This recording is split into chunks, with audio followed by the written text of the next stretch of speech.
स्वतंत्रता दिवस है।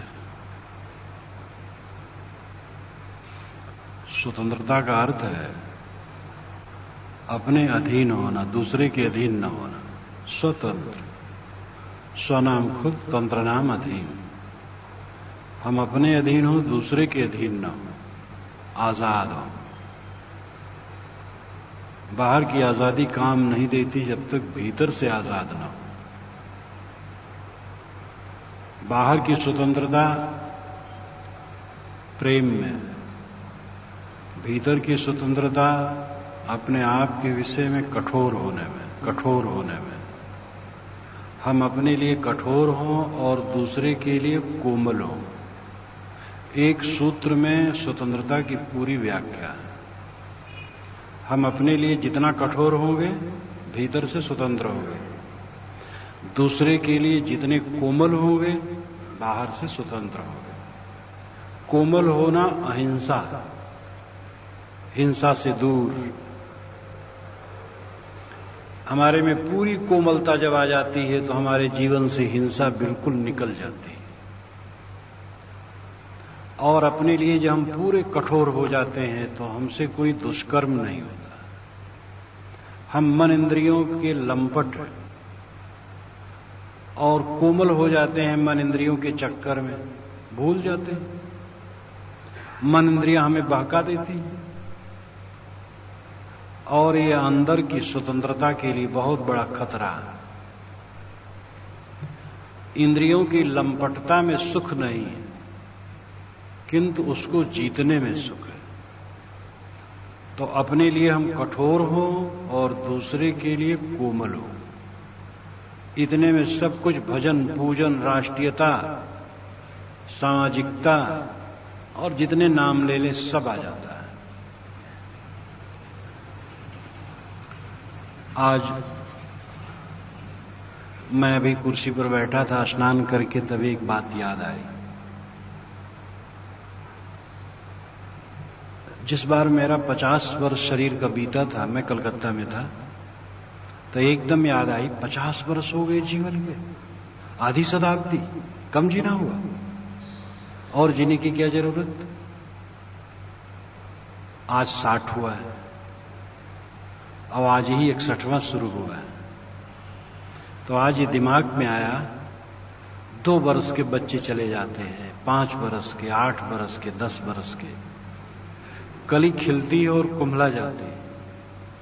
60 वर्ष के हो गए और जीने के क्या अधिकार है अब?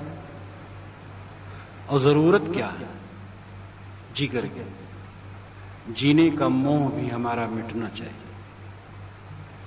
यद्यपि जीवन तब तक चलता है जब तक इसकी अवधि रहती है। हम लोग ऐसा विश्वास करते हैं, पहले मिट नहीं सकता। वैसे रात दिन मिट रहा है, क्षण क्षण मिट रहा है। एक सज्जन मिलने आए थे तो मैंने जब कुछ कहा तो कहे तो सब छोड़ दें। हम कहे छोड़ तो रहे हैं, काला वाला आप छोड़ दिए, उजला हो गया। जवानी आपने छोड़ दी, 50 वर्ष के होते 50 वर्ष के हो गए, छोड़ तो रहे हैं हरदम। तो शांत हो गए। आदमी एकदम प्रमादी, बदहवास है। वो हरदम सब कुछ को छोड़ रहा है, लेकिन छोड़ने से डरता है। और इतना धक से छूट जाएगा एक क्षण में कि सब जहां का तहां रह जाइए, तन पिजड़ा न आई है, काम पंछी उड़ जाइए। तो मुझे आज ख्याल आया, भगवान कृष्ण से 4 दिन मेरा शरीर छोटा है। वो अष्टमी को जन्मे थे, मैं द्वादशी को, आज द्वादशी है। तो मुझे ख्याल आया कि 60 पूरा हुआ इस शरीर का, 61वां शुरू हुआ, और जीने की क्या आवश्यकता, क्या अधिकार है? छोटे छोटे बच्चे चले जाते जो कुछ अभी किए नहीं बेचारे, जवान, एकदम जवान, भरी जवानी में चले जाते। एक सज्जन जो अभी पीड़ित, बहुत तकलीफ में थे, 2 नौजवान बच्चे एक्सीडेंट में मर गए, और वही 2 थे, बहुत पीड़ित थे। मैं बहुत समझा रहा था। तो अब इतना दिन हो गया और जीने की क्या आवश्यकता? जीने का मोह, मैं और रहूंगा और कुछ करूंगा, क्या करोगे? सबसे जो ऊंची बात है करना, वह करो और उसके लिए मैं अब आगे जो मेरा प्रसंग है वो कहूंगा। आप जानते हैं उपनिषद पर 6 रविवार को मैं कह चुका हूं, आज 7वां रविवार है। ईश, केन, उसके पश्चात कट कई दिनों से चल रहा है। पूर्व एकादश द्वार मजस्यावक्र चेतस अनुष्ठाय न शोचित विमुक्तस्य विमुच्यते एतद वैतद। यमराज और नचिकेता का संवाद है कठ उपनिषद। यमराज, यमाचार्य कोई ऋषि रहे होंगे, कल्पना है यमराज जो सबको मारते रहते वो थे, वो तो रूपक है। नचिकेता जवानी की देहली पर खड़ा हुआ एक कुमार था जो पकी जवानी में नहीं पहुंचा था। जवानी की शुरुआत थी, हो सकता है 16, 17 या 18 वर्ष की उम्र हो। पिता का नाम बाजस्रवस था। वे गोदान कर रहे थे। तो बूढ़ी बूढ़ी गायें जो चारा चर नहीं सकती थी, प्रजनन कर नहीं सकती थी, दूध दे नहीं सकती थी, ऐसी गायों को दान करने के लिए बाजस्रवस ने सामने मंगाया। नचिकेता उसका लड़का बहुत दुखी हुआ और कहा, पिताजी क्या कर रहे हैं?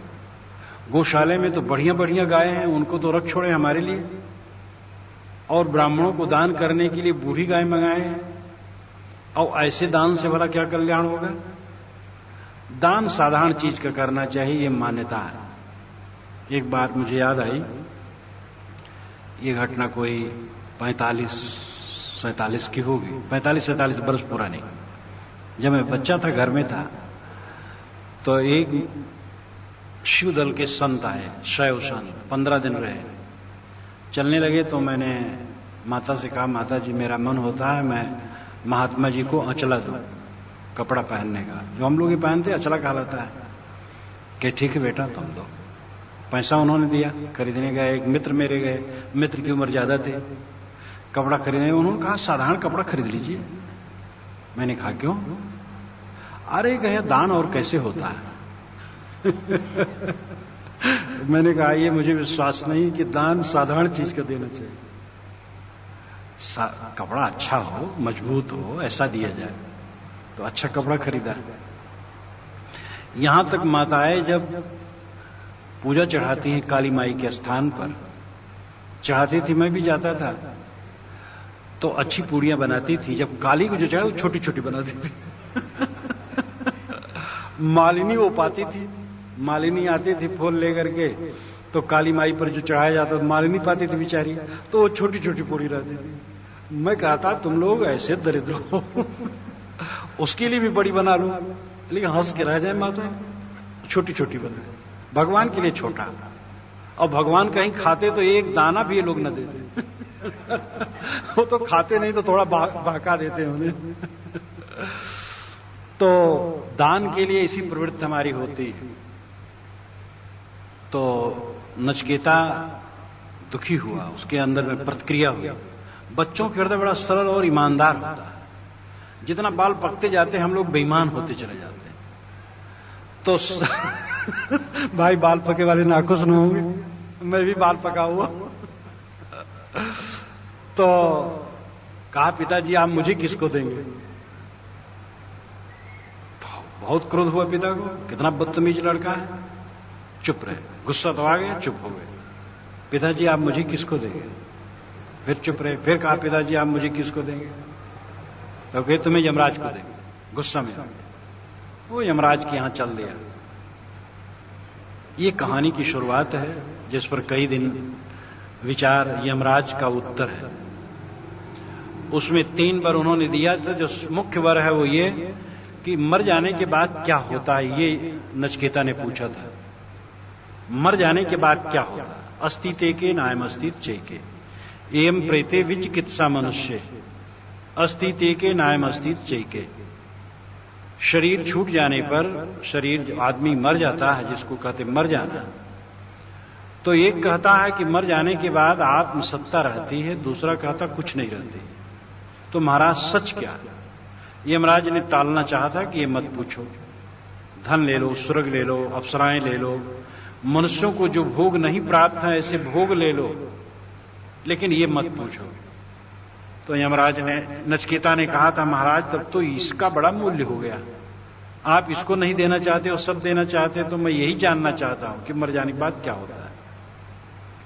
तब उन्होंने जो उत्तर दिया बड़ा लंबा है, उसी पर यह चर्चा है। यमराज कहते हैं, पूर्व में एकादश द्वार मजस अवक्र चेतसः, पुरम एकादश द्वारम अजस अवक्र चेतसः, ये इसका पदच्छेद है। ये शरीर पुर और इसमें एकादश द्वार है, 11 दरवाजे, और इसके अंदर में जो तत्व रहता है वो अजस्य अवक्र चेतसः है। अजस्य यानी अजन्मा है, नित्य रहने वाला है, और अवक्र है, सरल है, वक्र नहीं, टेढ़ा नहीं, अवक्र यानी सरल है, और चेतसः चैतन्य। पूर्व में एकादश द्वार मजस्यावक्र चेतसः, अनुष्ठाय न सोचति, जो इसे जान लेता है और इसका अनुष्ठान कर लेता है, इसी में रमने लगता है, विमुक्तश्च विमुच्यते, वह जीवन भर विमुक्त रहता है, और शरीर छूट जाने के बाद विमुच्यते, सदा के लिए मुक्त हो जाता है। एतत् वैतत्, ऐ नचिकेता, जिसके विषय में तूने पूछा है वो यही है। यमराज कहते हैं, मैं तुम्हें ऐसा ज्ञान नहीं देता हूं जो मनवाणी से परे है, कहीं अदेख है, अलेख है। आध्यात्मिक शब्दों में उलझने भी खूब है।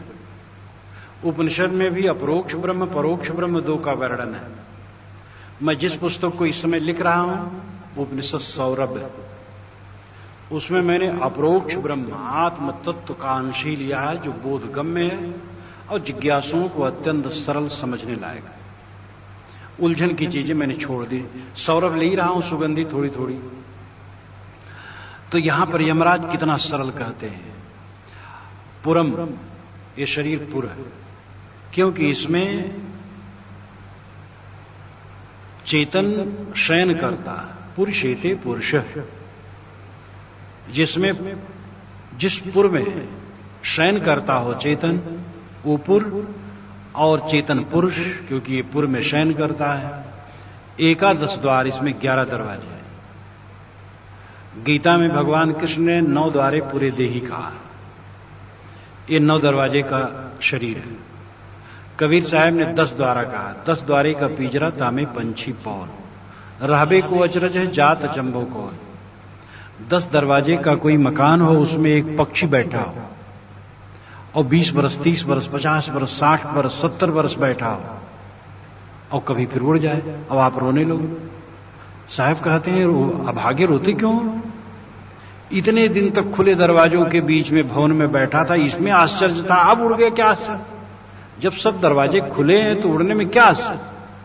ये शरीर 10 द्वारे का पिंजरा है, 2 आंख, 2 नाक, 2 कान, ये 6 मुख, 7 टट्टी और पेशाब की जगह 9 द्वारे पूरे देही गीता में कहा गया, ये 9 द्वारा। 10 कबीर साहब कहते हैं, तो इसमें ताल मूल, यहां शिशु का यहां लप लप करता है, वहां भी द्वार माना जाता है। और उपनिषद के ऋषि एकादश द्वार कहते हैं, तो एकादश में एक नाभि भी द्वार है। तो एकादश द्वार ये शरीर है, ये ब्रह्म भवन है, आत्मा रूपी बादशाह का विशाल भवन है, पुर है या भवन है। और इसमें जो शयन करता है, विश्राम करता है, शासन करता है, वह कैसा है? अजस्य। शरीर तो जन्मा है, लेकिन वो नहीं जन्मा है, वो तो आ गया, टिक गया है पड़ाव में। शरीर पड़ाव है और ये भी पड़ाव है। प्रीतम नगर में पड़ाव है, कैंप है, आप अपनी भाषा में जो कहें। जीवन, इस शरीर को हम अपना न मान लें, जो घर बनाए हैं और जहां रह रहे हैं इसको हम अपना न मान लें, पड़ाव है। तो अजस्य, जो अजन्मा है, जो नित्य है और ध्रुव है, जो बनता नहीं और मिटता नहीं, लेकिन इसका समझना बड़ा मुश्किल है। इसलिए कितने लोग आते हैं उलझन भरे। एक सज्जन आए, कहे महाराज भगवान नहीं। मैंने कहा कोई बात नहीं, आप तो हैं। कहे मैं भी कुछ नहीं। कि आप भी कुछ नहीं, आपकी शुद्ध चेतना सरल सहज है और चेतसा चैतन्य। आपकी चेतना ही सरल है। इसीलिए साहब ने कहा संतोष सहज समाधि भली। सहज समाधि का मतलब है जो आपका सहज स्वरूप है उसमें समाधि। सहज स्वरूप आपका चैतन्य। देखो यहां नर नारी बैठे हैं, साधु गृहस्थ बैठे हैं, कपड़े अनेक रंग के पहने हुए बैठे हैं, अनेक उम्र हैं, ये सब में विभिन्नता है, लेकिन अंदर में सहज तत्व चेतन ज्ञान मैं हूं। मैं देखता हूं, सुनता हूं, खाता हूं, पीता हूं, जाता हूं, आता हूं, सुखी हूं, दुखी हूं। निरंतर जो मैं की स्वीकृत करता रहता है, वो जो सबके अंदर में बैठा हुआ साक्षी है, वो सहज है और सरल है, वो चैतन्य है। सामान्य ज्ञान को लोग कहते सामान्य ज्ञान। सामान्य ज्ञान ही उच्च ज्ञान है, और जो सामान्य और सहज स्वरूप है वही आपका सहज वास्तविक स्वरूप है। गोस्वामी जी ने कहा तब से उस सहज स्वरूप समारा, लाग समाधि अखंड अपारा, जीव पाव निज सहज स्वरूप। निज स्वरूप ही सहज होता, पर स्वरूप कभी सहज नहीं होता। और जो कुछ मिला है वो पर है, और जो अपने आपा है वो स्व। स्व और पर के भेद को हम समझ नहीं पाते। स्व को पर में डुबा करके हरदम दुखी रखते। हम दुखी क्यों हैं? पत्नी कहा नहीं मानी, पति कहा नहीं माना, भाई ने मेरी उपेक्षा कर दी, पिता ने कट कह दिया, और फिर इसी प्रकार आप गिन लीजिए। इन सब बातों को लेकर के हम निरंतर दुखी हैं। स्व के विषय में सोचते ही नहीं। चार जने के बीच में बैठेंगे तो फलाने ऐसे हैं, फलाने वैसे हैं। ये बहुत बड़ा धोखा अपने को देना। अकेले में बैठेंगे तो अकेले में भी हम दूसरे के संबंध में सोचेंगे और उलझेंगे। कितना समय बर्बाद करना। हम आपस में बैठे तो ऐसी बात करें, ऐसा विचार करें जिससे हमारे भवबंधन कटें, हमारे विकार कटें, हमें मानसिक शांति मिले। अब अकेले में बैठे तो अकेले अपने लिए सोचें कि हम कितने पानी में हैं, कितनी कमजोरियां, कितनी बुराइयां, कितनी दुर्बलताएं। अपने विषय में जो निरंतर सोचता है वो शुद्ध हो जाता है, और उसके द्वारा दूसरे भी शुद्ध होते हैं। और जो दूसरे के विषय में सोचता है, दूसरे को शुद्ध नहीं कर पाता, अपना भी शुद्ध हो जाता है और वातावरण गंदा करता है। दूसरे के विषय में सोचना हो तो कल्याणकारी बात सोचे, और अपना कल्याण करने से दूसरे कल्याण स्वयं होता है। एक सज्जन आए, कहे महाराज आपको फॉरेन जाना चाहिए। मैंने कहा मुझे फॉरेन से लौटना है। ये फॉरेन है, शरीर भी फॉरेन है, और ये जो कक्ष में बैठा है भी फॉरेन है, विदेश है। स्वदेश तो आत्मा है, आत्मा में लौटना है। कैसा है वहां गड़बड़ियां बहुत, हम कहे हमारे अंदर में बड़ी गड़बड़ी, उसको सुधारना है। दूसरे को सुधारना पागलपन। दूसरे कौन सुधार पाया? अपने को सुधार लें, दूसरे अपने आप सुधर जाएंगे। तो ऋषि कहते हैं पूर्वमेकादश द्वार मजस्यावक्र चेतसा। 11 द्वार, 11 दरवाजों का ये ब्रह्म भवन, ये आत्म भवन, ये आत्मारूपी बादशाह का किला शरीर है। और इसमें जो सत्ता निवास करती है उसके लिए वे 3 विशेषण देते हैं, अजस, अवक्र, चेतसा। वो अजन्मा है, सरल है, चैतन्य। तत्व से जो इसको जान लेता है, अनुष्ठान सोचत, फिर इसी का अनुष्ठान करता है, ध्यान करता है। अनुष्ठान का मतलब है किसी कार्य को करने के लिए तत्पर होना, और वो इसी का अनुष्ठान करता है। जब मेरा स्वरूप ही अजन्मा है, मेरा स्वरूप स्वयं सरल शुद्ध चैतन्य है, मेरा स्वरूप स्वयं कृतार्थ रूप कल्याण रूप है, तो उसी का अनुष्ठान क्यों न करें, उसी के ध्यान में क्यों न लीन हो। फिर सदैव आनंद आनंद और दुखों का अंत हो। तो ऋषि कहते हैं जब इस तत्व को जान लेता है और इसी का अनुष्ठान करता है, न सोचत, फिर वो चिंता से मुक्त हो जाता है। फिर वो कभी सोचता नहीं। यहां सोचने मतलब चिंता, शोक करना। वो कभी शोक नहीं करता। शोक क्यों करे? क्योंकि अजस्य, मैं जन्मा हूं, मरूंगा नहीं, शरीर का केवल वियोग होगा। शरीर धारण किया गया है वियोग के लिए। मैं इस गद्दी पर बैठा हूं उठने के लिए। आप लोग यहां आए हैं लौट करके जाने के लिए। इस कक्ष से निकल जाएंगे। अभी जो कुछ किया जाता है उसका अंत होता है, लेकिन आत्मा अज है, अजन्मा है और शुद्ध है, सरल है, चैतन्य है। इस भाव में जो स्थित रहता है वो शोक क्यों करे? क्या छूटता है? छूटने वाली चीज कुछ है नहीं। जो छूटता है वो अपनी है नहीं, और जो अपनी है वो छूटती नहीं। अपनी केवल अपनी आत्मा, और कभी छूटती नहीं। और आत्मा के अलावा कुछ अपना नहीं है, वही छूटता है। इस भेद को समझ करके इसमें जितनी दृढ़ता बना ली जाए उतना हम शोक से मुक्त होंगे। आप ये प्रश्न कर सकते हैं, अब व्यवहारिक करें। व्यवहार कैसे करेंगे? बच्चों पालन कैसे करेंगे? अभ्यास नहीं है इसलिए ऐसा लगता है। अभ्यास हो जाएगा तो आपको लगेगा कि बच्चों का पालन और बढ़िया करेंगे। मोह ममता राग द्वेष नहीं करेंगे, बच्चों का पालन बढ़िया करेंगे। ये साधु भी तो एक दूसरे का पालन करते हैं, सेवा करते हैं। आप देखते हैं कि वो संत का शरीर छूट गया, अभी साल भर नहीं हुआ है, कई वर्षों से नीचे बैठे थे। सेवा करने वाले उनको कोई भाई भतीजे नहीं थे। यहां तक कि वह संत अपने समाज के भी नहीं थे। मुझसे कुछ समय मिलते जुलते रहते थे अयोध्या की तरफ पहले, और साथ में कुछ रहते भी थे। जब सुना कि वे इतने अस्वस्थ हो गए कि हिलडुल नहीं पाते हैं और अपना जहां उनका शरीर जन्मा था वहां पड़े हैं, तो मैंने अपने ब्रह्मचारी को भेज करके उनको उठवा लिया। और यहां उनकी सेवा, रात में एक ब्रह्मचारी, दिन में एक ब्रह्मचारी सेवा में रहता था। अब आप जानते हैं कोई किसी का कुछ संबंध नहीं, और लौकिक रूप में भी हमारे समाज के साधु नहीं, लेकिन कितनी सेवा हुई। सेवा निष्काम होने से बढ़िया सेवा होती है। सकाम होने से उनसे कुछ मिला नहीं था। 10-20 हजार भी रुपया दिए होते, चलो भाई सेवा करना पड़ेगा, एक कौड़ी भी नहीं। तो निष्काम होने से सेवा और बढ़िया होती है। मोह और शोक दूर होने से कर्तव्य और बढ़िया होते हैं।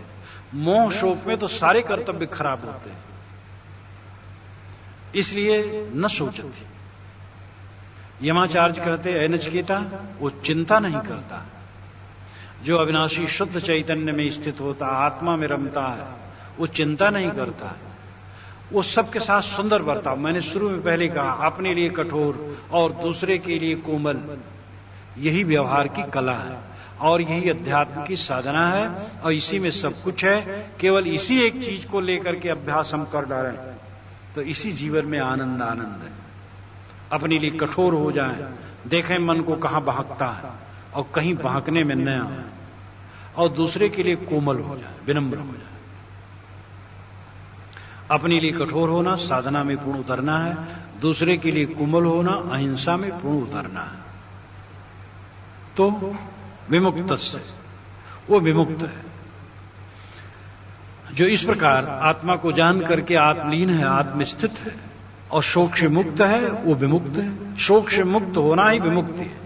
जीवन मुक्ति, जीते जीते मुक्ति क्या है? शोक से विमुक्त होना, शोक न करना। शोक करने की आदत बिला जरूरत, हरदम चिंता, हरदम चिंता, न कुछ चिंता चिंता। चिंता करने से कोई व्यवहारिक फायदा भी नहीं होता, लेकिन आदत है, गंदगी है, चिंता करते रहते हैं। विमुक्तश्च विमुच्यते, वह जीवन भर मुक्त रहता है, और जब शरीर छूट गया तो सदा के लिए मुक्त हो जाता है, भवबंधन से निवृत्त हो जाता है, आत्मलीन, आत्मस्थित। एतत् वैतत्, यमराज कहते हैं जिसको तूने पूछा था नचिकेता, वह यही आत्मा जिसके लिए मैं कह रहा हूं। ऊर्ध्वम प्राणम उन्नयतपानम प्रतज्ञस्यति, मध्ये वामनमासीनम विश्वे देवा उपास्ते ऊर्ध्वम प्राणमुन्नत पानम पर्त गस्यति। यमराज कहते हैं बड़ा सरल ढंग से, एकदम आपके अनुभव की बात, जो प्राण को ऊपर फेंकता है और अपान को नीचे ढकेलता है और शरीर के बीच में बैठा वो वामन भगवान, उसी की सब देवता उपासना करते, तुम भी उसकी उपासना करो। ऊर्ध्वम प्राण मुन्नत पानम, जो प्राण को ऊपर फेंकता रहता हरदम। हम लोग क्या करते, धौकनी चलती नाक से प्राण को फेंकते रहते हैं। और अपानम प्रत्यग्यस्य, अपान को नीचे ढकेलते रहते हैं, अपान वायु को। मतलब इस शरीर ऐसे नहीं चलता। शरीर के अंदर में आत्मा है, आत्मा के रहने से प्राण अपान समान व्यान उदान कृकिल धनंजय देवदत्त नाग कूर्म, ये प्राण जिनके नाम हैं ये सब चलते हैं। पिंडांड के 5 प्राण, ब्रह्मांड के 5 प्राण। प्राण अपान समान व्यान उदान ये पिंड के प्राण, गले के नीचे के, और गले के ऊपर के कृकिल धनंजय देवदत्त नागपूर्व, ये 5 उनके नाम होते हैं। तो ये सारे प्राण किससे चलते हैं? मध्य वामन आसीनम, शरीर के मध्य में वामन आसीन है। वामन भगवान आप सुने होंगे, छलने के लिए उन्होंने छोटा देह धरा था, छोटी देह धरी थी। वो तो एक काल्पनिक है कि भला भगवान छलेगा किसी को। इसीलिए कबीर साहब ने कहा, वामन रूप जो बल को न बल को जांचे, जो जांचे सो माया। वामन भगवान बल को जांचने जाएंगे, जिसका सब कुछ वो मांगने जाएगा। मांगता वोगता वो मायावी जीव है। कबीर साहब का ख्याल कितना ऊंचा था। तो वामन बड़ा सूक्ष्म, अर्थ सुंदर भी होता है, वामन का दुष्ट भी होता है। कोष देखो तो सब तरफ चलते हैं अर्थ। वामन का अर्थ है सुंदर, शुद्ध और सूक्ष्म आसीनम। शरीर के मध्य में, हृदय में ये वामन भगवान, ये सूक्ष्म आत्मा निवास करता है। विश्व देवा उपास्ते, विश्व के सभी देवता, विद्वान, सदाचारी, ज्ञानी, समझदार इसी की उपासना करते हैं। ऋषि कितनी सरल बात कहते हैं। भगवान कोई है, आकाश में है, सातवें लोक में है, उसको हम कह नहीं सकते हैं, मन वाणी में नहीं आता है। जब ऐसा उपदेश होने लगता है तो श्रोता कहा है जो ऊर्ध्वम प्राण मुन्नत पानम, पान को नीचे ढकेलता है, और विशंस मानस से जो निकलता हो, च्युत होता हो, हटता हो।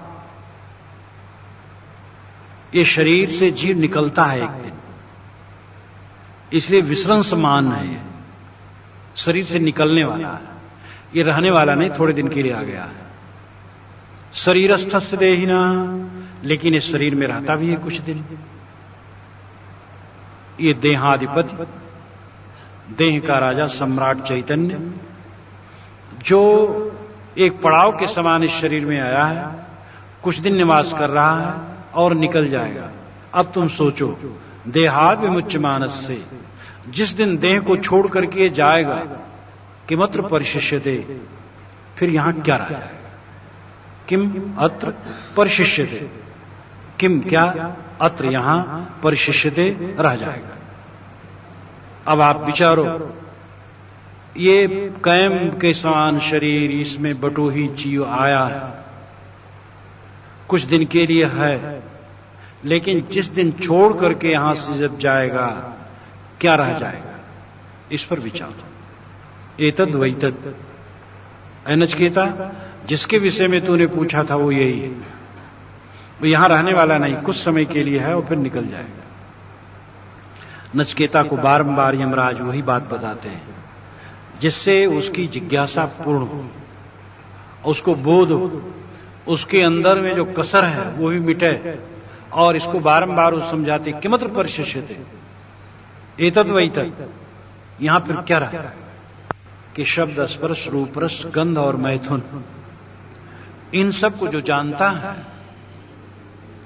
जानने वाला इसी द्वारा यह भी जान सकता है कि अंत में क्या रहा है। आप कहते हो कि बंधन बड़े प्रबल है, लेकिन बंधनों में आप कितनी शक्ति लगाते हैं, अपने को बांधने के लिए कितनी मेहनत करते हैं रात दिन। तंबाकू घिस घिस के खाते रहते हैं कितने लोग। अब अपने को रात दिन बांध रहे हैं कि नहीं बांध रहे हैं? जिस शक्ति से तंबाकू खाते हो उसी शक्ति से यह भी समझ सकते हो कि तंबाकू में क्या धरा है और इससे क्या लाभ है। जिस मनोबल से लोग शराब पीते हैं और भी कोई कुकर्म करते हैं, गलत गंदी आदतें जीवन में पाले रहते हैं, उसी मानसिक बल से, उसी चेतना शक्ति से यह भी समझ सकते हैं कि इसमें क्या लाभ है। शक्ति तो हमारे पास है, अब उसको किस तरफ हम पास है, अब उसको किस तरफ हम लगाते हैं, यह हमारे विचार पर निर्भर करता है। हमें उसको सही दिशा में लगाने की जरूरत है। तो ऋषि कहते हैं अस विसंस्र के शब्द, स्पर्श, रूप, रस, गंध और मैथुन, इन सब को जो जानता है, जानने वाला इसी द्वारा यह भी जान सकता है कि अंत में क्या रहा है। आप कहते हो कि बंधन बड़े प्रबल है, लेकिन बंधनों में आप कितनी शक्ति लगाते हैं, अपने को बांधने के लिए कितनी मेहनत करते हैं रात दिन। तंबाकू घिस घिस के खाते रहते हैं कितने लोग। अब अपने को रात दिन बांध रहे हैं कि नहीं बांध रहे हैं? जिस शक्ति से तंबाकू खाते हो उसी शक्ति से यह भी समझ सकते हो कि तंबाकू में क्या धरा है और इससे क्या लाभ है। जिस मनोबल से लोग शराब पीते हैं और भी कोई कुकर्म करते हैं, गलत गंदी आदतें जीवन में पाले रहते हैं, उसी मानसिक बल से, उसी चेतना शक्ति से यह भी समझ सकते हैं कि इसमें क्या लाभ है। शक्ति तो हमारे पास है, अब उसको किस तरफ हम पास है, अब उसको किस तरफ हम लगाते हैं, यह हमारे विचार पर निर्भर करता है। हमें उसको सही दिशा में लगाने की जरूरत है। तो ऋषि कहते हैं अस विसंस्र मानस से, जो यह शरीर से निकल जाने वाला जीवात्मा है, रोज रहने वाला नहीं है, लेकिन शरीरस्थ शरीर में है भी, ये देहधारी, देहात में उच्च मानस से, जिस दिन देह से निकलेगा किमत्र परिशिष्य दे, उसका यहां क्या रह जाएगा? कुछ नहीं रह जाएगा। इसलिए इसको समझो, शेष तत्व तुम ही हो, तुम्हारी आत्मा है, उसको समझो। और आत्मा के अलावा जो चीजें उसका केवल उपयोग है, उसमें कहीं रागमान मत बनो, मोही मत बनो। मोह करने से दुख है। ना प्राणेन ना पानेन मृत्यु जीवत कश्चन इतरेण तु जीवंत यस्मिन् नेता उपाश्रितौ। लोग कहते हैं प्राण चलता है इसलिए जीवन है। ऋषि कहते नहीं, न तो प्राण से जीवित रहता है यह मृत्यु, और न अपान से। वैदिक ऋषि मनुष्य को मर्त्य कहा करते हैं। शोभर रिश्ते वेद के बड़े क्रांतिकारी रिश्ते, शोभरी वेद के मंत्र उनके हैं। देवताओं पर खींच गए, देवताओं की उपासना करते करते थक गए, कुछ देवता दे नहीं पाया, तो उन्होंने कहा यदग्ने मृतस्तम श्यामहम मित्रो मृत ना मे स्तोता मतीवा ना दुरित स्यादग्ने न पापया। अय देवता, अय अमर देवता, अगर तुम मर्त्य होते, नहीं मनुष्य होते, मरणशील मनुष्य होते, और मैं अमर देवता होता, तो समझते हो क्या करता?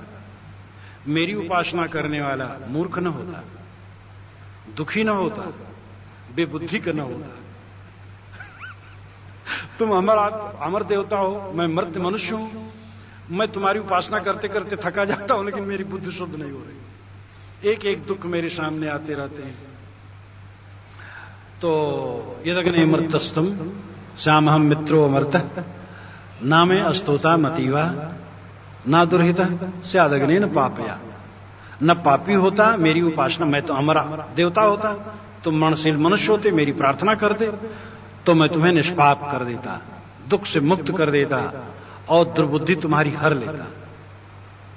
जैसे आप ही कहेंगे हम प्रधानमंत्री होते भारत को हम इस जगह पहुंचा दे, एकदम दूध की नदी बहती, तैसे सोभर ऋषि क्षुब्ध होकर के देवताओं से कहते हैं कि मेरी जवान घिस गई तुम्हारी उपासना करते करते, लेकिन तुमसे कुछ मिला नहीं। ये बीच बीच में क्रांतियां हुई हैं। उदयनाचार्य थे, बहुत बड़े विद्वान न्याय के। उन्होंने ईश्वर सिद्धि में कुसुमांजलि लिखी संस्कृत में, और बौद्धों जैनों से खूब शास्त्रार्थ किया। ईश्वर सिद्धि में उन्होंने खूब मेहनत किया। कुछ दिनों के बाद उनको लगा ईश्वर हमें फल दे नहीं रहा। तब उन्होंने ईश्वर को डांटते हुए, कचोटते हुए कहा, ऐश्वर्य मदमत्तोस मम वज्ञावर्त से पराक्रांतेषु बौद्धेषु मदधीना तो स्थिति। ऐश्वर्य, तुम अपने ऐश्वर्य में अभिमानी हो गए हो। ऐश्वर्य मदमत्तोस, अपने ईश्वरत्व के ऐश्वर्य में मदमत्त हो गए हो। ऐश्वर्य मदमत्तोस मम वज्ञावर्त से मेरी अवज्ञा कर रहे हो, मेरी अवहेलना कर रहे हो। पराक्रांतेषु बौद्धेषु, बौद्ध लोग तुम्हें रगड़ रहे थे, पराक्रांतेषु रगड़ रहे थे। मद दीना तो स्थिति ही, मैंने ही तुम्हारी जान बचाई है। मद दीना तो स्थिति, तुम्हारी स्थिति मेरे ही अधीन है। मैं रहा इसलिए तुम्हारी जान बचा ली, बौद्ध लोग तुम्हें खत्म कर रहे थे। कैसा कैसा मनोरंजक उदाहरण आ जाता है। तो वैदिक ऋषियों ने मनुष्य को मर्त्य कहा। मर्त्य का मतलब मरण धर्मा। यहां भी ऋषि वही कह रहे हैं, ना प्राणेन न पानेन मृत्यु जीवित कश्चन। मृत्यु मरण धर्मा, मनुष्य जो जीवित है कुछ दिन के लिए, तो प्राण से नहीं जीवित है और अपान से भी नहीं जीवित है। किससे जीवित है? इतरेण तु जीवन। प्राण और अपान से इतर नाम दूसरे से जीवित है, वह है आत्मा, वह है चैतन्य, साक्षी, ज्ञाता, बोद्धा। यस्मिन् नेता उपासतो, यस्मिन् नेता उपाश्रितो, जिसमें ये सब उपाश्रित हैं, आश्रय पाए हुए, प्राण भी, अपान भी, व्यान भी, उदान भी, और शरीर की सारी गतिविधियां जिसके आश्रय से चलती वो आत्मा। आत्मा को मुख्य समझो, प्राण पान को नहीं। इतना खुलासा हजारों वर्ष पूर्व हमारे ऋषि करते हैं। कितना ज्ञान उस समय हो गया था। तो आज कितने लोग ये नहीं समझ पाते हैं, पढ़ लिख लिए, बहुत ज्यादा डिग्रियां इतनी खूब, अरे प्राण चल रहा है और क्या है, बस और क्या है, प्राण निकल जाएगा, बस खत्म हो जाएगा। हजारों वर्ष पूर्व ऋषि कहते हैं, न प्राणेन न पानेन मृत्यु जीवित कश्चन। प्राणपान से मनुष्य नहीं जीवित है। इतरेण तु जीवंती, प्राण और अपान से अलग जो आत्म अस्तित्व चैतन्य है, उससे जीवित है। यस्मिन् नेता उपाश्रित, उस आत्मा में ये दोनों उपाश्रित हैं, आश्रय पाए हुए हैं। आत्मा के रहने पर प्राण प्राण है, आत्मा के न रहने पर प्राण कुछ नहीं। प्राणी श्रेष्ठ है, प्राण श्रेष्ठ नहीं है।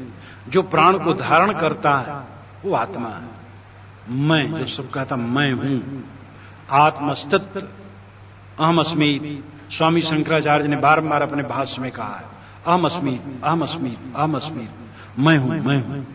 जो मैं है, जो सोते सोते भी बीच में जब उन्नीति होती है तब ख्याल करता है, सुख का दुख का। कोई अप्रिय घटना है तो अप्रिय घटना ख्याल हो जाता है, कोई प्रिय घटना है तो मन में आनंद हो जाता है। सपना देखता है, जागृत में संकल्पों विकल्पों में रहता है, और अर्ध सुषुप्त में उन्नीति अवस्था में उसी को लेता है। जो इन समस्त अवस्थाओं में वो तत्प्रोत है, समस्त अवस्थाओं का साक्षी है, वह अपना स्वरूप है। उसके विषय में आपने कितना सोचा है, ये ध्यान दीजिए। ये बोधगम्य है। ये कोई ऐसे ब्रह्म का वर्णन नहीं है जो मनवाणी में परे और पता नहीं कहां है, ये सब नहीं है। किंतु जिसमें आप निरंतर जी रहे हैं उस ब्रह्म का वर्णन है। आप जागते हैं, सोते हैं, सपना देखते हैं, उन्नीति अवस्था में रहते हैं, सब समय में जो दहकती हुई आग के समान एक चेतना दहक रही आपके अंदर में, जो आप ही, वह आपका स्वरूप है। और उसमें सुखी होना ये जीवन की सार्थकता है। हमारे अंदर में अगर कूड़ा कचरा है तो नींद भी लग गई, सपना भी खराब होगा। और नींद जरा सी खुली, बस वही दुख आ जाएगा साहब। थोड़ी थोड़ी नींद खुली, पूरी नींद नहीं खुली, वही दुख की रेखा खिंच जाएगी, मलिनता की रेखा खिंच जाएगी। हमारी ऐसी कमाई होनी चाहिए, जागृत में हम प्रसन्न हों और सब समय प्रसन्न हों। ना संदसे तिष्ठति रूपमस्य ना चक्षुषा पश्यति कश्चन नैनम हृदय मनीषी मनसा अविक्लप्तो या एतद् विदुर मृतास्ते भवन्ति। ना संदसे तिष्ठति रूपमस्य, ऋषि कहते हैं लेकिन उसका रूप देखने से स्थिर नहीं होता है। जो आत्मा है उसको तुम देखना चाहो। बहुत दिन की बात है, एक पंडित जी यहां मैं था, साधु मार्ग में आए 2-4 वर्ष बीते होंगे, तो उनके यहां 1 सप्ताह करीब करीब रहा। तो प्रातः काल में बैठ जाता था ध्यान में।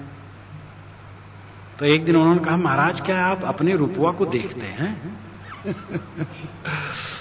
पंडित थे लेकिन अपनी ग्रामीण भाषा में कहे, क्या महाराज अपने रूपवा को देखते हैं? रूप यानी स्वरूप, आत्मा। हम कहे जो देखा जाता है कोई स्वरूप होता है? वो तो दृश्य होता है, कल्पना होती है। मन में जो कुछ कल्पना किए वो सब माया हुई। जब कल्पना खत्म हो तो साक्षी मात्र स्वयं रहा। तो ऋषि कहते हैं ना संदृश्य तिष्ठति रूपमस्य, उसका रूप देखने से स्थिर नहीं होता। संदृश्य नाम देखते समय, देखते हुए, न तिष्ठति, स्थिर नहीं होता है। देखना चाहो फिसल जाता, फिसल जाता, फिसल जाता। आंख से नहीं देख सकते हो उसको, वही देखने वाला है।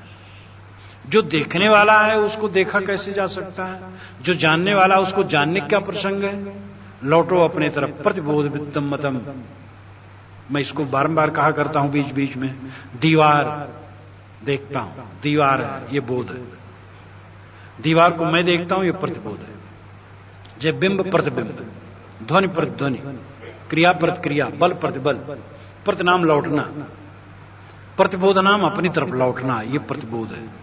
अपने आप को समझना, अपने आप में स्थित होना प्रतिबोध है। तो वो रूप नहीं है कि जो आंख उस पर ठहरे। ना संदसे तिष्ठति रूपमस्य, उसका आत्मा का रूप आंखों से देखने पर नहीं ठहरता। ना चक्षुषा पश्यति कश्चन नैनम, कश्चित एनम, इसको कोई भी आंख से नहीं देख सकता है।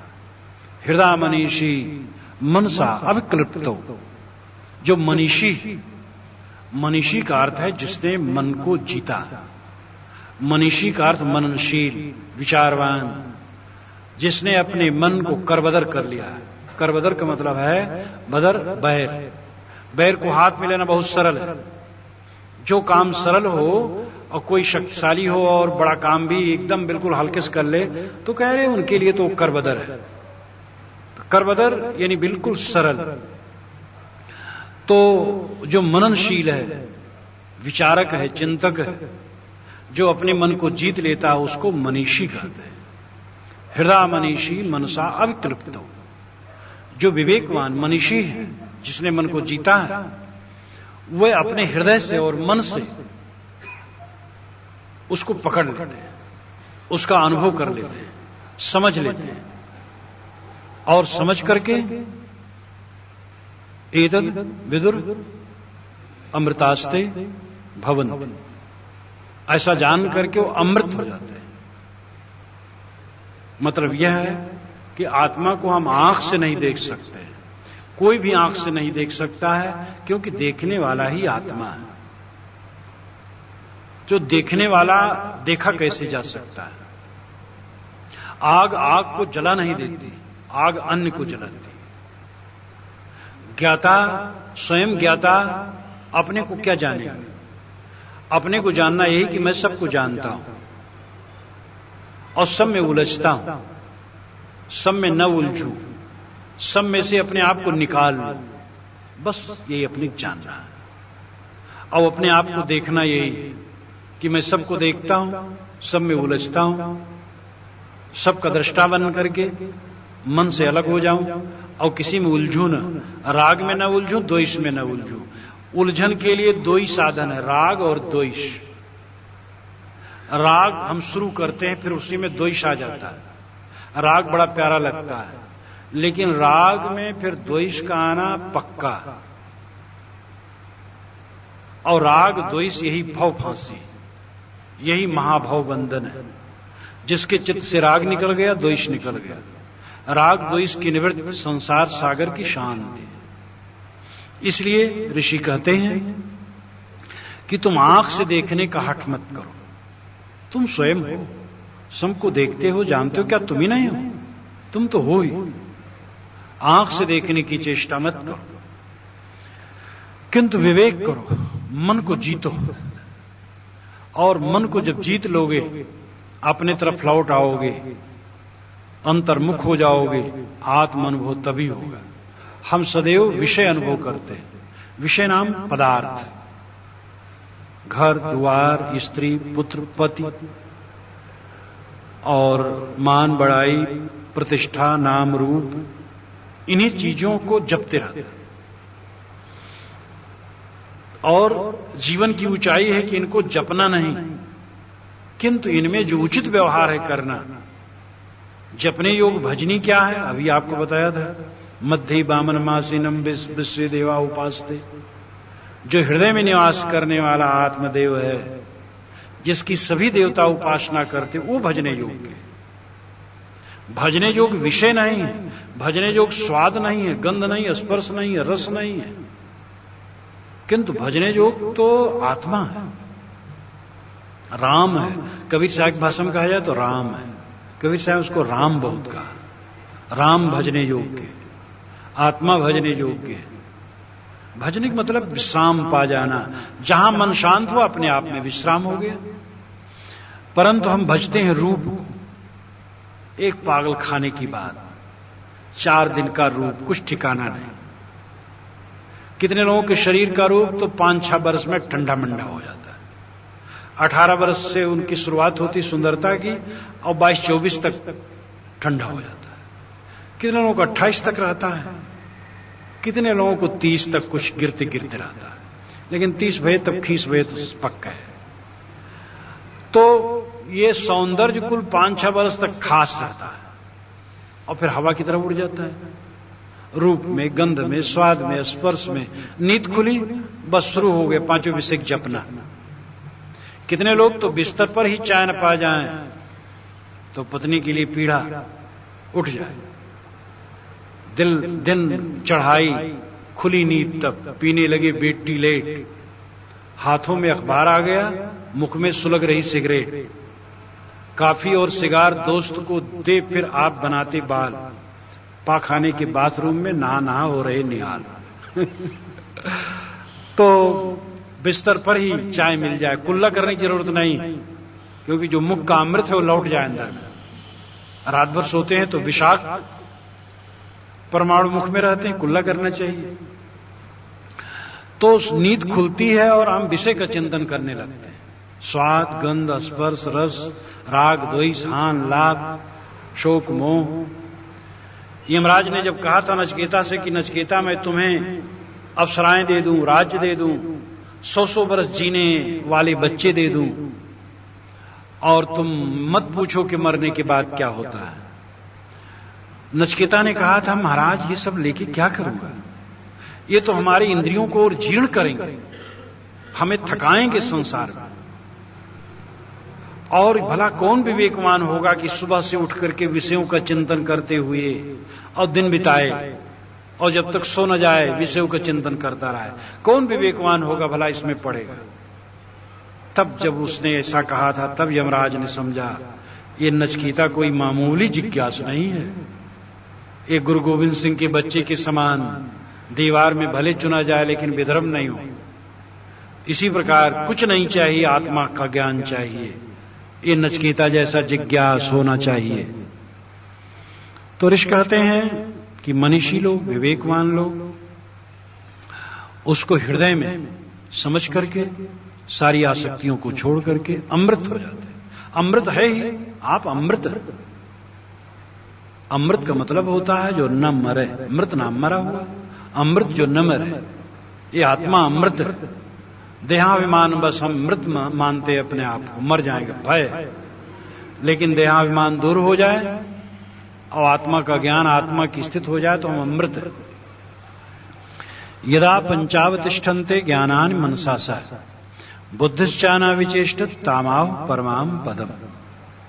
यमराज कहते ऐ नचिकेता, यदा पंचावतिष्ठन्ते ज्ञानानि मनसा स, 5 ज्ञानेंद्रियां आंख, नाक, कान, जीभ, चाम हमारे शरीर में हैं। लेकिन अगर अभ्यास ना हो, पूछा जाए कि भाई पढ़े लिखे लोग 5 ज्ञानेंद्रियां कौन है, नाम नहीं ले पाएंगे। और रोज उसी से बरत रहे हैं। 5 ज्ञानेंद्रियां, 5 कर्मेंद्रियां, आंख, नाक, कान, जीभ, चाम, 5 ज्ञानेंद्रियां, 5 कर्मेंद्रियां हैं, हाथ, पैर, मुख, टट्टी पेशाब की जगह। तो ऋषि कहते हैं कि यदा पंचावतिष्ठन्ते ज्ञानानि, ज्ञान की जो 5 इंद्रियां हैं शरीर में स्थित है, आंख, नाक, कान, जीभ, चाम, मनसा सह, और उसके साथ मन भी, बुद्धिश्च और बुद्धि भी, न विचेष्ट जब चंचल नहीं होते, ताम आह परमाम गतिम, उसको परम गति कहते। संस्कृत में आहु का अर्थ है काना, ताम आह परमाम गतिम, उसको कहते परम गति। कितना सरल, कितना सरल, मतवाद इसमें कुछ नहीं, उलझना नहीं। और इसीलिए मैंने उपनिषद सौरभ उसका नाम रखा है। केवल सुगंधी उपनिषदें खूब है, जंगल खूब है उसमें। और ऐसी चीजें हैं जो आपके सामने सरल व्याख्या भी करके रख दी जाए तो न समझ पाऊं कि क्या कहा जा रहा है। इसलिए उसमें से मैंने ऐसी चीजों को छाटा है जो हम और आप, जो थोड़े पढ़े लिखे लोग, हम भी बहुत कम पढ़े, नहीं बराबर हम पढ़े, तो हम और हमारे भाई लोग इसको समझें। सुगंधी थोड़े होती है, एक यही मंत्र काफी है, इसी मंत्र पर अभ्यास हो जाए काफी है। यदा पंचावतिष्ठन्ते ज्ञानानि मनसा स बुद्धिश्चाना विचेष्ट तामाहु परमाम पदम। आंख, नाक, कान, जीभ, चाम, मन, बुद्धि, ये जब चंचल न हो, ये परम गति है। अब कितना सरल है, करना चाहिए। आप कहो ये तो स्थिर नहीं होता, आप क्या करें? तो भाई इसके लिए तो करना पड़ेगा, तब होगा। अब कितने लोग तो कहते हैं महाराज कृपा करो। पढ़े लिखे लोग तो इसको बहुत, आज आए थे 3 लोग, एक उसमें न्यायाधीश थे पहले के, अब वकालत भी करते हैं, एक और थे विद्वान थे। कहे महाराज कृपा कर दो बस। हम कहिए बाहर की कृपा, इतनी कृपा तो संत गुरु करते ही हमारे ऊपर, बोध न दे, समझावे ना, तो कुछ नहीं होगा। ज्ञान की बात सब जानते हैं, लेकिन ज्ञान की बात का आचरण तब होता है कि जब ऐसे कोई आचरण संपन्न मिलते हैं जो केवल कहते नहीं है, करते हैं, तब मनोबल मिलता है। क्रोध, काम, लोभ, मोह में नहीं पड़ना चाहिए तो सब कहते हैं। और जब ऐसा कोई मिलता है कि वो ऐसा है भी, काम, क्रोध, लोभ, मोह में नहीं पड़ा है, तब हमें बल मिलता है कि हम भी ऐसे हो सकते हैं। तो संत गुरु का तो इस संसार में रहना ही बहुत बड़ी कृपा है। उनसे प्रेरणा लो, और फिर वो वचन से भी कहते हैं। लेकिन अब कोई घोर करके पिला दे आपको, ये नहीं होगा, वो आपको पीना पड़ेगा। और उसमें जो मुख्य दाम चुकाना है वह है त्याग। गंदी गंदी आदतें जो मन में पड़ी हैं, इंद्रियों में पड़ी, उनका त्याग करना होगा। ये स्वाद, गंध, स्पर्श, रस, अनेक विषयों में जो चिपकाहट है, त्यागना पड़ेगा। और ये त्यागो उतना जीवन सुखी होगा, परिवार सुखी होगा। स्वाद की आसक्ति छोड़ दो, देखो तुम्हारे घर वाले आनंदित हो जाए। और तुम्हारे स्वाद के चक्कर में ऐसी चटनी बनाओ तो, ऐसा सब्जी बनाओ तो, ऐसा ये करो, वैसा करो, परेशान रहती बेचारी। तुम आसक्ति छोड़ दो, वो सहज बना करके उबाल के रख दे, खा लो, आनंद। गोरखनाथ जी ने कहा अन्न पानी योग, भोजन में अन्न पानी का योग होना चाहिए। अन्न को पानी में पका लो, खा लो, बहुत छौंक बघार ये पेट को खराब करते हैं। और जब हाई ब्लड प्रेशर हो जाता है, शुगर हो जाता है, हार्ट अटैक हो जाता है, तब बड़े बड़े करोड़पति लोग बस वो साधु दशा में आने लगते हैं। अभी एक सज्जन आए थे कानपुर से, कहे महाराज आपके यहां का जो भोजन बनता है, ये भोजन मुझे खाने मिले तो मैं 50 बरस और बढ़ जाऊं जीने में। मैंने कहा तो आ जाओ खाओ। तो अब वहां क्यों नहीं खा पाते हैं? क्योंकि जीव लंबी है और यहां तो मजबूरी है, जो आएंगे उसे खाने पड़ेगा। नमक भी कम और मसाला के नाम पर क्या रहता? हल्दी, धनिया, जीरा और नमक करीब करीब आधा जैसा। वो जब बड़ा फंक्शन होता है तो उसमें मैं कह देता भाई इसमें बढ़ा दो, क्योंकि हजारों लोग बाहर से आते, सबको परेशान न करो। साधुओं के लिए तब भी वैसा बनता है। अंग्रेज लोग तो उबाल करके खाते हैं, लेकिन उनकी नकल हमें नहीं करते। उनकी नकल गंदी गंदी करते हैं, अच्छी नकल नहीं करते। तो जो दाम चुकाना है, साहब ने कहा है, शब्द है गाहक नहीं, वस्तु है महंगे मोल, बिना दाम काम ना आवे फिरे सुडामा डोल। ज्ञान के शब्द हैं लेकिन ग्राहक नहीं। और ग्राहक वह है जो दाम चुकाए। दाम देना बड़ा मुश्किल है। दाम क्या है? त्याग। त्याग ही दाम है। त्याग का मतलब नहीं घर द्वार छोड़ करके यहां चले आओ, इसकी आवश्यकता नहीं। जहां है वहां त्याग करो, अनासक्त। तो उसके बिना काम नहीं चल सकता है। ये कितना सुंदर है। आप ये मंत्र केवल याद कर लें तो बड़ा अच्छा, बड़ा सरल है। यदा पंचावतिष्ठन्ते ज्ञानानि मनसा बुद्धिश्चाना विचेष्टत तामाह परमाम पदम। जब 5 ज्ञानेंद्रियां मन और बुद्धि हलचल छोड़ देते हैं, शांत हो जाते हैं, ये परम पद है। आंख भटका न सके, ऐसा रूप देखने के लिए हमें प्रेरित न कर सके जिससे विकार उत्पन्न होता है। जीव हमें इस ढंग से न भटका सके जिससे पेट खराब हो, मन खराब हो, सब खराब हो। नाक, कान और कोई भी इंद्री, त्वचा हमें भटका न सके, मन भटका न सके, बुद्धि भटका न सके। ये सब संयत हो। जैसे सिखाया हुआ घोड़ा, बैठे, बड़ा कलारास का घोड़ा है, लेकिन जब तक मालिक बैठता नहीं वो चलता नहीं, हिलता नहीं। जब पीठ पर बैठ गया तब भी नहीं चलता, जब एड़ लगाता है तब चलता है। ये नहीं कि उसमें शक्ति नहीं, बहुत बड़ी शक्ति, लेकिन सदा हुआ। और बेसदा घोड़ा बैठे नहीं, वो चल दिया और पटक दिया। और हम लोगों की दशा यही है, मन इंद्री उठा उठा के पटकते रहते हैं। वो न पटक पाए, ये वीरता है। और इसको साधना। तो यदा पंचावतिष्ठन्ते ज्ञानानि मनसा बुद्धिश्चाना विचेष्टत तामाह परमाम पदम। एक मंत्र और कहूंगा बस। ताम योगिम मन्यन्ते स्थिरमिंद्रिय धारणाम अप्रमत्तस्तदा भवति योगो ही प्रभवाप्ययो। ताम योगमित मन्यन्ते स्थिरमिंद्रिय धारणाम। इंद्रियों की स्थिर धारणा योग कहलाता है। योग का अर्थ क्या है? इंद्रियों की स्थिर धारणा। ताम योगमित मन्यन्ते स्थिरमिंद्रिय धारणा। इंद्रियों की स्थिर धारणा योग कहलाता है। इंद्रियां वश में हो, ये योग कहलाता है। आंख देखने की चीज को देखे, गलत चीज न देखे। और कोई भी चीज पर कदाचित चला जाए तो विकार न हो, ऐसा मन कंट्रोल में रहे। खाते समय ऐसा कंट्रोल रहे जीभ पर, अधिक तो खाए नहीं, कम खाए। और स्वाद के चक्कर में कोई गलत चीज न खाए। क्या खाना चाहिए, कितना खाना चाहिए, कब खाना चाहिए, ये सब का ध्यान होना चाहिए। क्या खाना चाहिए बहुत जरूरी समझना, और कितना खाना चाहिए, और कब खाना चाहिए। तो इंद्रियों की स्थिर धारणा योग कहलाता है। योगश्चित्त वृत्ति निरोध, ये योग दर्शन में कहा गया। चित्त की वृत्तियों का निरोध योग है। चित्त एकाग्र हो गया, योग है।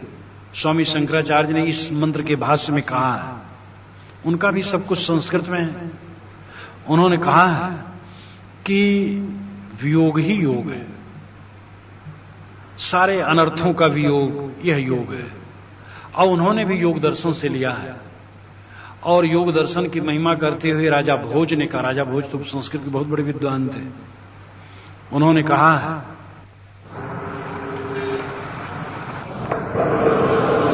पतंजलि मुनिरुक्ति का पूर्वा जयतिसौ पुंस प्रकृत वियोगो योग इत्युद्यतो यया। यानी जो पतंजल महाराज हैं उनके योग को धन्यवाद है, प्रशंसा है। उन्होंने प्रकृत पुरुष के वियोग को भी योग कहा। योग का अर्थ क्या है? ये प्रकृत पुरुष आप सटे हैं, अलग अलग हो जाए, यही योग है। वहीं से अर्थ लेकर के स्वामी शंकराचार्य ने इसका भाष्य करते हुए कहा है कि सारे अनर्थों का वियोग ही योग है। सारा अनर्थ राग में है, राग मिट गया, बस यही योग है।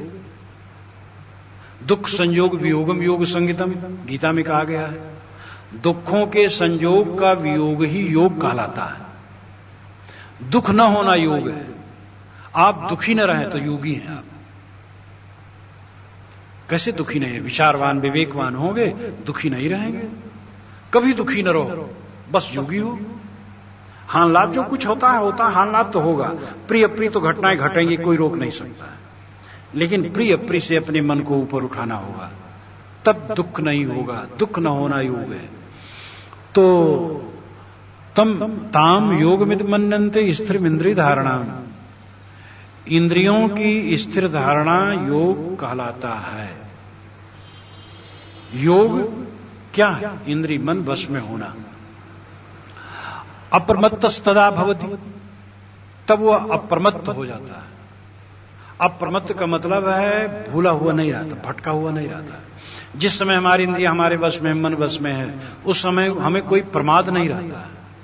प्रमाद का मतलब कुचिंतन, गंदी बात की याद करना प्रमाद है। प्रमाद का अर्थ भूल। प्रमाद का अर्थ है अपने आप को धोखे में रखना। एक 60 वर्ष का बूढ़ा कल्पना करता है 22 वर्ष का जवान। ये क्या करता? प्रमाद है। बाल उजले हैं, कल्पना करता काले काले, इसलिए खिजाब लगाया जाता है। ये बोला काले तो हो जाए कुछ समय के लिए। तो हम प्रमाद में जीते हैं। ऋषि कहते हैं जब आदमी स्त्री इंद्रिय धारणा, इंद्रियों की स्थिर धारणा में पहुंच जाता है, योग में पहुंच जाता है, तब वह अप्रमादस्त